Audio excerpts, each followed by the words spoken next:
জগন্নাথ প্রিয়া, হ্যাঁ বলো। কোন একাদশী ব্রত পালনে মনের যে কোনো অভীষ্ট পূর্ণ হয়, সুখ ও মুক্তি লাভ হয়? এই তো আসছে আগামী 6 জুলাই সেই একাদশী ব্রত, অর্থাৎ রথযাত্রার উল্টো রথযাত্রার ঠিক পরের দিনই হচ্ছে আমাদের সেই একাদশী ব্রত। এবং সবাইকে অবশ্যই ব্রত পালন করতে হবে। এটা আষাঢ় মাসের শুক্লপক্ষের শয়ন একাদশী বা শয়নী একাদশী বলে প্রসিদ্ধ। আমরা জানি যে ভগবান শ্রী নারায়ণ তিনি কিন্তু অনন্তশেষ নাগের উপরে জলের উপরে শয়ন করে থাকেন। সেই শয়ন অবস্থায় তিনি যখন শয়নে যান, এই একাদশী থেকেই তিনি শয়নে চলে যান।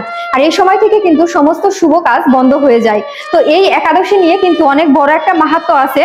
মান্ধাতা নামে একজন রাজর্ষি ছিলেন, যিনি সূর্যবংশীয় রাজা ছিলেন।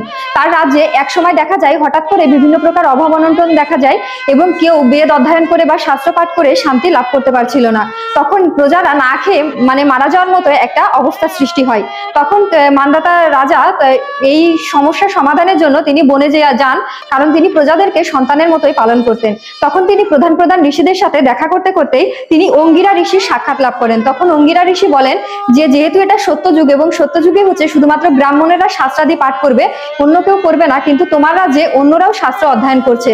তখন মান্ধাতা রাজা বলেন যে আমি তাহলে এটা থেকে কিভাবে মুক্তি পেতে পারি? তখন অঙ্গিরা ঋষি বলেন তুমি যদি সেই যে ব্যক্তিরা এই শাস্ত্র পাঠ করছে তাদের যদি হত্যা করো তাহলে তুমি এর থেকে মুক্তি পাবে।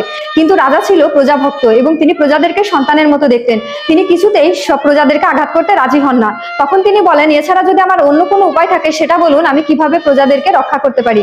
তখন বলেন যে এই যে আষাঢ় মাসের শুক্লপক্ষের যে একাদশী তিথি শয়ন একাদশী, সেই একাদশী তুমি ব্রত পালন করবে, তাহলে তোমার রাজ্যে এই সমস্ত প্রকার দুঃখ কষ্ট এবং অন্ন জলের যে অভাব সেটা দূর হয়ে যাবে এবং ভগবান শ্রী নারায়ণ জলের উপরে শয়নে যাবেন এবং তখন তোমার রাজ্যে মেঘ থেকে বৃষ্টি সৃষ্টি হবে এবং অন্ন উৎপাদন হবে। তো সেইভাবেই কিন্তু এই একাদশীর সূচনা হয় এবং তখন সেই মান্ধাতা রাজা সেই একাদশী ব্রত পালন করেন এবং তার সমস্ত প্রজারা অন্ন জলে আবার সেই রাজ্য সুখে শান্তিতে ফিরে আসে। এই জন্য বলা হয়েছে এই একাদশী সর্বসুখ এবং মুক্তি প্রদানকারী উত্তম ব্রত।